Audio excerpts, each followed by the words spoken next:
Querido irmão, querida irmã, neste domingo, 2 de junho, celebramos o 9º domingo do tempo comum. Que a providência divina atinja os nossos corações neste santo dia. No Evangelho de hoje, escrito por São Marcos, Jesus é questionado sobre suas ações e de seus discípulos nos dias de sábado. Cristo ensina que o sábado foi feito para o homem, e não o homem para o sábado. Aprendamos então a ter o amor sempre como lei maior e não permitir que coisas secundárias nos impeçam de alcançar o que é essencial. Se você deseja encontrar o principal de Deus, escute a seguir a homilia dominical realizada pelo nosso pároco, Padre Antônio José. Se quiser, compartilhe com alguém querido. Você pode estar enviando a palavra do Pai a um irmão perdido. Deus abençoe muito você e sua família. E um abraço dos seus irmãos da paróquia Nossa Senhora de Fátima, Rainha de todos os santos. O Senhor esteja convosco. Ele está no meio de nós. Proclamação do Evangelho de Jesus Cristo, segundo Marcos. Glória a vós, Senhor. Jesus estava passando por uns campos de trigo em dia de sábado. Seus discípulos começaram a arrancar espigas enquanto caminhavam. Então, os fariseus disseram a Jesus: Olha, por que eles fazem em dia de sábado o que não é permitido? Jesus lhes disse: Por acaso nunca lestes o que Davi e seus companheiros fizeram quando passaram necessidade e tiveram fome? Como ele entrou na casa de Deus, no tempo em que Abiatar era sumo sacerdote, comeu os pães oferecidos a Deus e os deu também aos seus companheiros. No entanto, só aos sacerdotes é permitido comer esses pães. E acrescentou: o sábado foi feito para o homem, e não o homem para o sábado. Portanto, o Filho do Homem é Senhor também do sábado.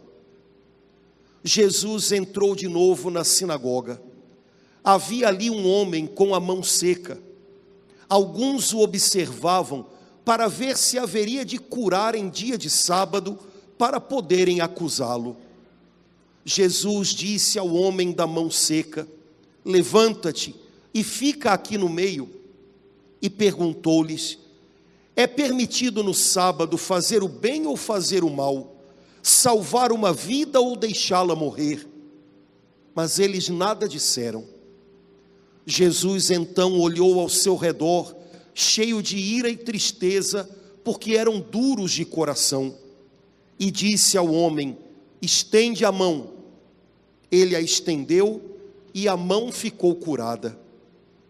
Ao saírem, os fariseus com os partidários de Herodes imediatamente tramaram contra Jesus a maneira como haveriam de matá-lo. Palavra da salvação. Glória a vós, Senhor. Irmãos queridos, o trechinho do Evangelho e o trechinho da segunda leitura que nós ouvimos hoje nos ensinam coisas sobre Jesus e coisas sobre nós mesmos. De vez em quando a gente tem que aprender umas coisas sobre a gente mesmo. Mas o mais importante de tudo é aprender algo sobre Jesus. Quanto mais a gente descobre quem Ele é, mais a gente pode desfrutar do bem que Ele é capaz de fazer à nossa alma, à nossa vida. Hoje, o trechinho do Evangelho que nós ouvimos vai ensinar a gente a chamar Jesus com um nome que eu acho que você ainda não havia chamado.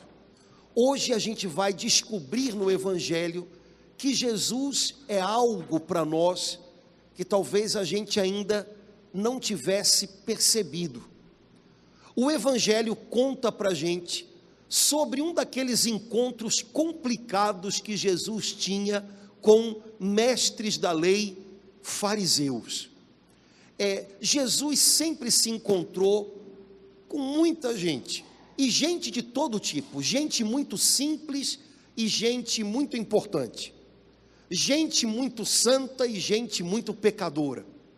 E geralmente Jesus tinha encontros que marcavam a vida das pessoas.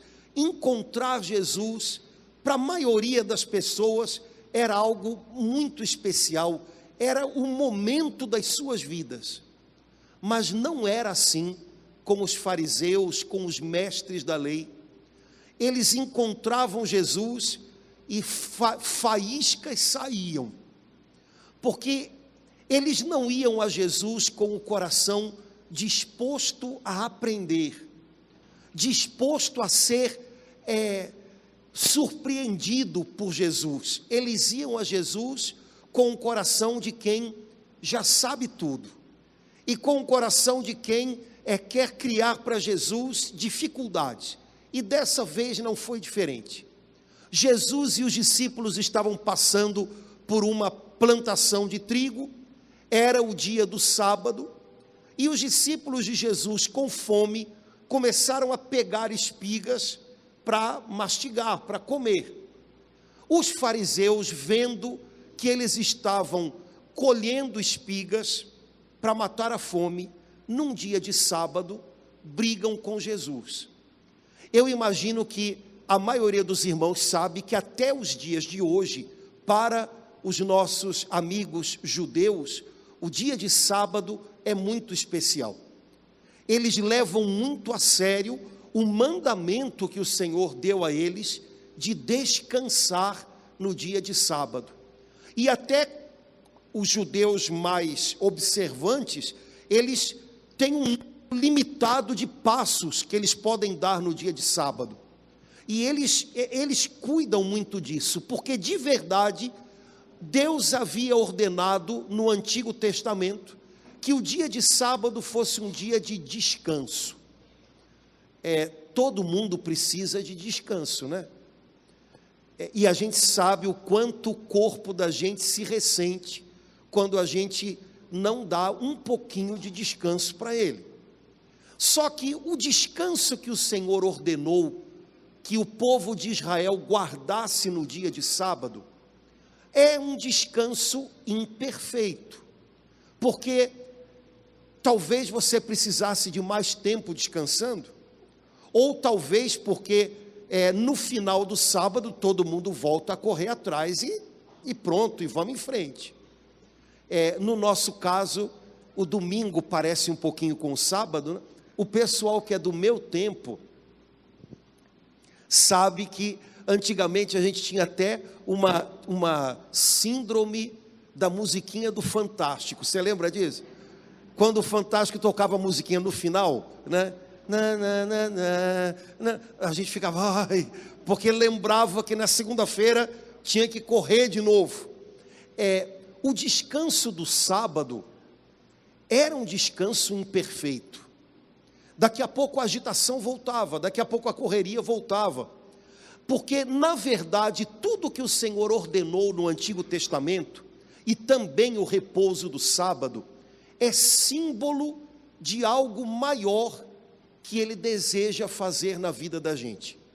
Se você ler o Antigo Testamento com atenção, você vai perceber que pequenos detalhes e grandes passagens mostram para a gente, olha, Deus tem algo ainda maior do que isso a fazer.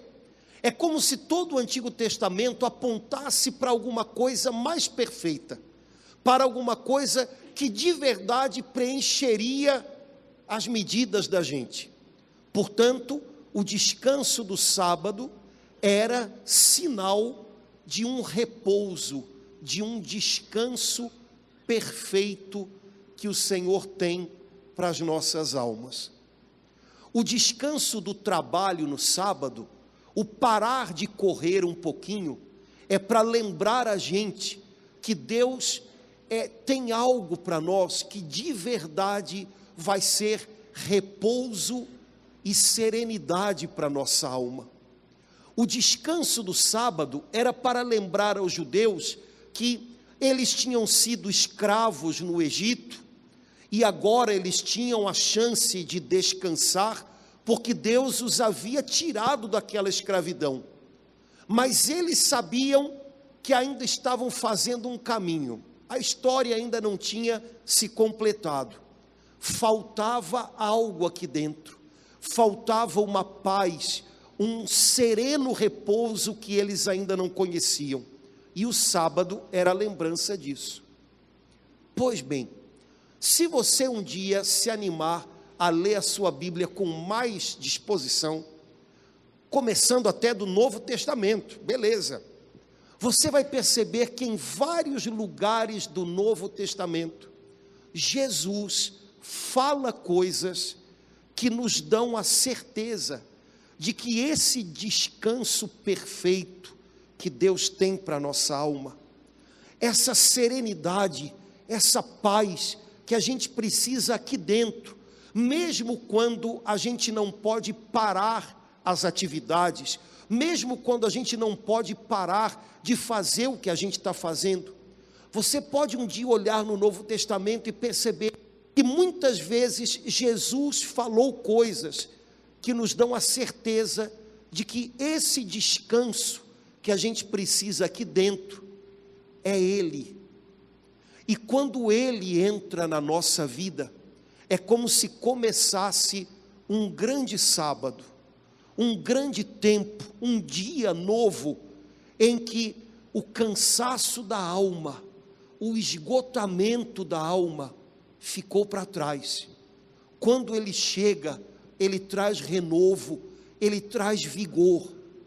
Se você der uma olhadinha no Novo Testamento, você vai perceber que em vários lugares a impressão que a gente tem é que Jesus está dizendo para os judeus e para nós: ei, eu sou o sábado que vocês esperam, eu sou o descanso que vocês precisam, eu sou a calma que o coração de vocês busca, sou eu.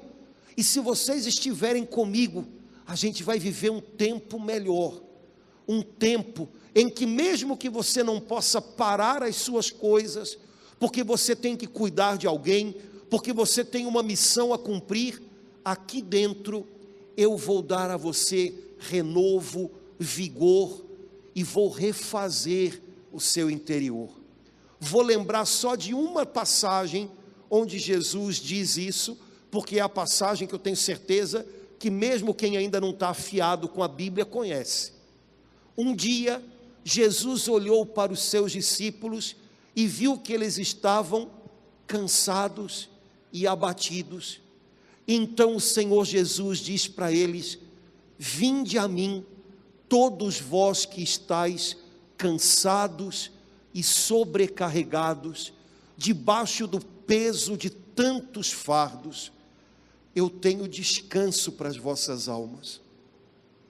É como se Jesus estivesse dizendo para eles: olha, eu estou vendo que vocês estão abatidos, não precisam esperar chegar o sábado para descansar, venham a mim agora, do jeito que vocês estão, e eu tenho descanso para o coração de vocês.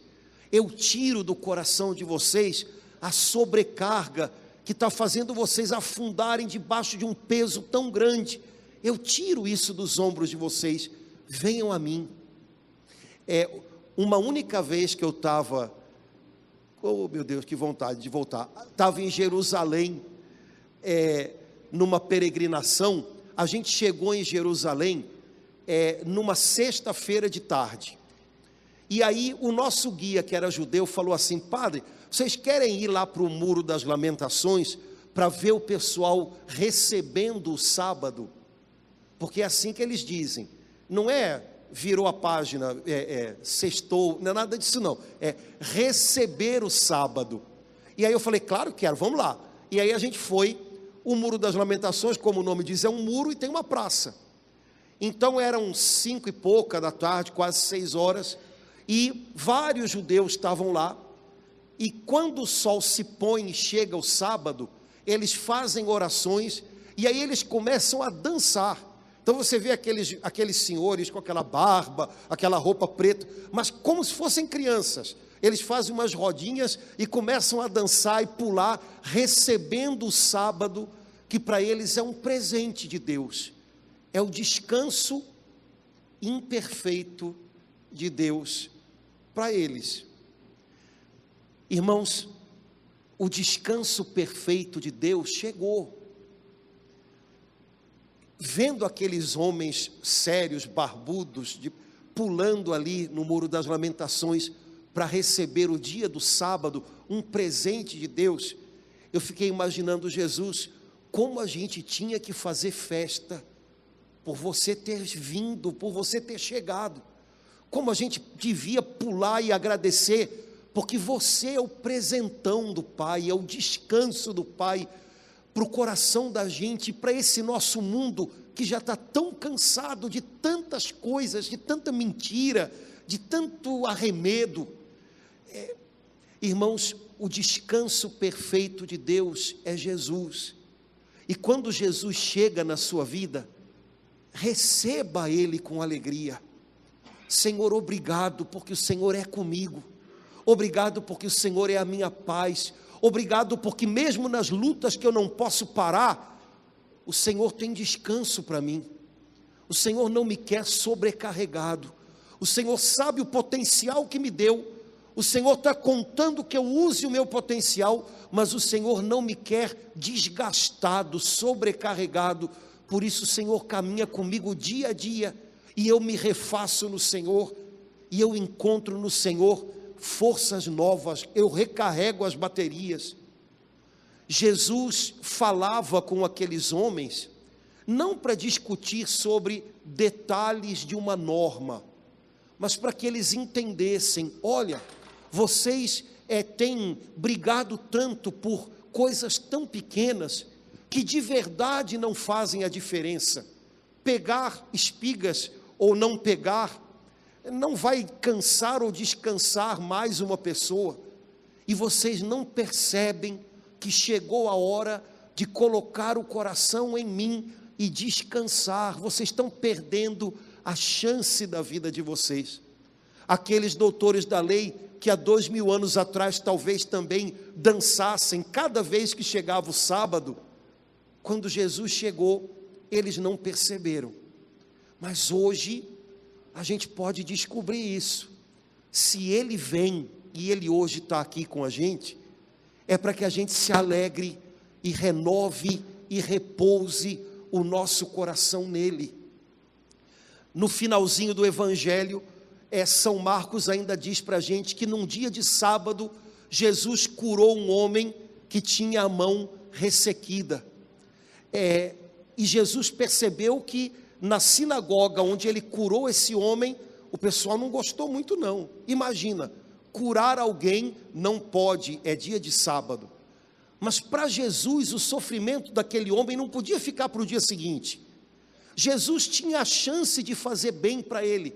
E sabem, irmãos, uma coisa que a gente pode aprender com Jesus, mais uma coisa, talvez seja isso, né? Se você tem a chance de fazer bem a alguém, faça, não deixa para depois. Quando Jesus viu a vergonha, a tristeza daquele homem, que escondia a mão seca dele por debaixo da roupa, para ninguém notar, Jesus percebeu, eu sei que eu posso fazer algo por ele, eu sei que ele precisa.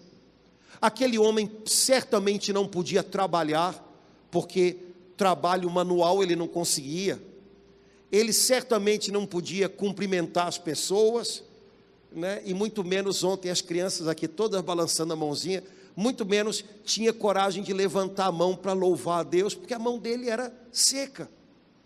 Jesus sabia que aquilo estava sendo sofrimento para aquele homem, então Jesus, num dia de sábado, o cura, e eu garanto para você, aquele sábado, talvez tenha sido o primeiro sábado de verdade da vida daquele homem, porque ele parou de se esconder, ele parou de ter vergonha, ele parou de correr para cá e para lá para que as pessoas não o vissem, e pôde levantar a mão na sinagoga e ver que a sua mão estava curada.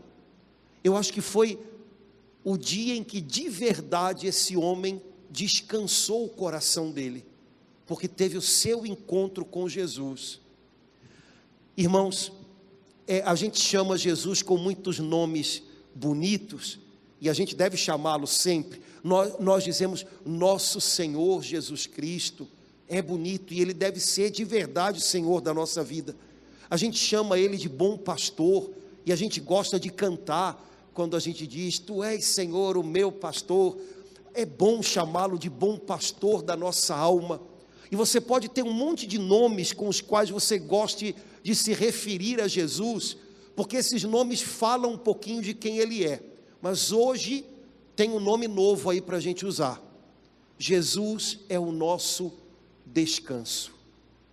Jesus é o nosso repouso. Dizem que a gente vive numa sociedade cuja maior característica é o cansaço.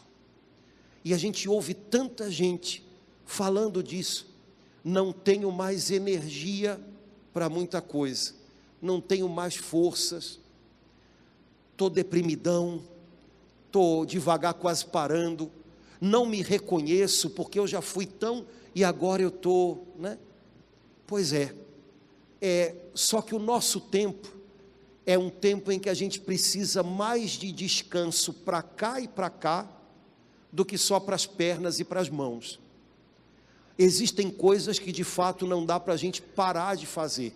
Quem cuida de alguém doente sabe que não dá para tirar férias no Caribe e voltar, vamos ver como é que ficou. Não é assim que funciona, né? Quem está passando por um momento, né, de recolocação no trabalho, sabe que há tempos em que a gente tem que dar um puxadão mesmo, não tem jeito. Mas quando aqui e aqui a gente consegue estar um pouco sereno, mesmo tendo que correr, quando aqui e aqui a gente não se sente sobrecarregado, porque a gente sabe que Ele está com a gente, porque a gente tem esperança de que as coisas vão caminhar, e Ele vai dirigir a nossa vida de um jeito que vai valer a pena. O descanso da mente e do coração fazem toda a diferença, e esse descanso, você não precisa esperar as férias chegarem para vivê-lo, até porque, dependendo da situação, não tem perspectiva de férias tão cedo. Esse descanso se chama Jesus Cristo, e Ele hoje está aqui com a gente, e por causa dEle, a gente pode se refazer. Esse é Jesus. Quando entra na nossa vida, alguma coisa se acalma dentro da gente. Mas a segunda leitura fala, ensina, lembra para a gente algumas coisas sobre nós próprios. Quem nós somos desde o dia em que Jesus entrou na vida da gente.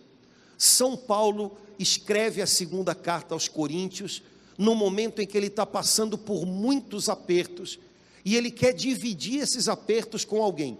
E ele sabe que os cristãos de Corinto amam muito a ele. Por isso ele manda para eles uma carta dizendo, olha, eu passei por umas aqui que vocês não sabem. E conta as coisas que ele está vivendo. E Paulo diz no meio da carta, eu sei que está valendo a pena. Porque tudo isso que eu sofro por vocês. Porque eu quero o bem de vocês, porque eu estou lutando por vocês, porque eu sei que vocês são importantes, eu não faria nada diferente. Vamos em frente. E Paulo então diz, no trechinho que a gente ouviu hoje, irmãos, Deus acendeu em nós a sua luz. É como se tivesse nascido um dia novo, o sol nasceu diferente dentro da gente. Deus acendeu em nós a sua luz, e nós somos agora carregadores, portadores de um grande tesouro, ainda que nós sejamos como vasos de barro. Imagina, antigamente o pessoal contratava pintores para pintar retrato de alguém, quando não havia, né, câmera, máquina, computador. Chama o fulano para pintar um retrato, e dependendo de quanto, né, o artista ganhava, o retrato saía mais bonito, né, do que a realidade, né? Então, olha, fulano, vou te pagar bem. Aí o fulano ganhava um dinheiro bom e o retrato, nossa, né? Quando a pessoa chegava, Parece a foto do Instagram, até não mudou nada, né? Tudo a mesma coisa, né? É a mesma pessoa? Pois é, né? Se você pedisse para Paulo fazer um retrato de um cristão, o seu retrato, Paulo não tentaria desenhar a sua carinha, tentando tirar umas rugas aqui, outras ali. Paulo talvez desenhasse um vaso de argila, com, quem sabe, algumas correntes de ouro saindo de dentro, para mostrar que o que ele vê na gente são vasos de argila, mas que carregam um grande tesouro. Irmãos, como seria bom se a gente se visse desse jeito também. Às vezes a gente se pinta, e o que a gente pinta não tem nada a ver com a realidade, ou para melhor, ou para pior. Mas a realidade é essa: nós somos vasos de argila, e isso significa que a vida pode quebrar a gente muito fácil. Agora, o que a gente carrega dentro é muito valioso. E vou dizer mais uma coisa: se você quebra um jarro, o que o jarro te dá quebrado é o que ele carregava dentro. Se você quebra um jarro de perfume, o jarro de perfume quebrado vai derramar perfume. Se você quebra um jarro de vinagre, o jarro de vinagre quebrado vai derramar vinagre. Um cristão pode até ser quebrado pela vida, mas ainda que a vida quebre um cristão, o que ele põe para fora é o que ele carrega dentro. E o que você carrega dentro é um tesouro muito grande. É a presença de Jesus Cristo. A gente não pode ficar tão desanimado com o vaso de argila que a gente esqueça o que ele carrega dentro. São Paulo diz: Deus fez assim para que todos saibam que o que a gente consegue fazer de bom não é nosso, foi Ele que pôs na gente, é obra dele. E quantas vezes a gente se surpreende fazendo coisas, vencendo provas que a gente nem imaginava, porque no fundo não é a gente, é Ele na gente, Ele trabalhando a gente, Ele transformando a gente. Eu não sei como é que você estava se vendo nesses últimos dias. Imagine o seu retrato diferente, um vaso de barro, mas carregando algo muito valioso. E se a vida quebra o vaso de barro, o que ele derrama é o que ele carrega dentro. Se a gente carrega vinagre, amargura, quando a vida quebrar, é isso que vai derramar. A gente vai azedar o que está em volta. Mas como a gente carrega a presença de Jesus, ainda que a vida bata e quebre a gente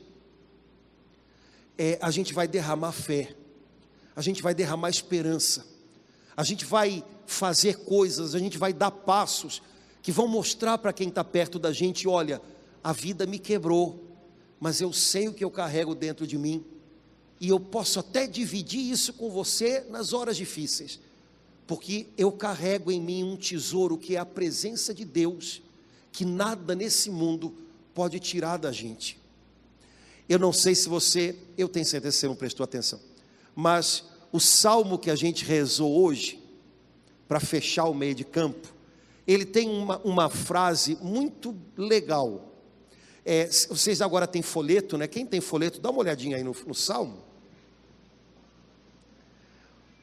O salmo, se eu não me engano, na terceira estrofe, deixa eu ver se é isso mesmo.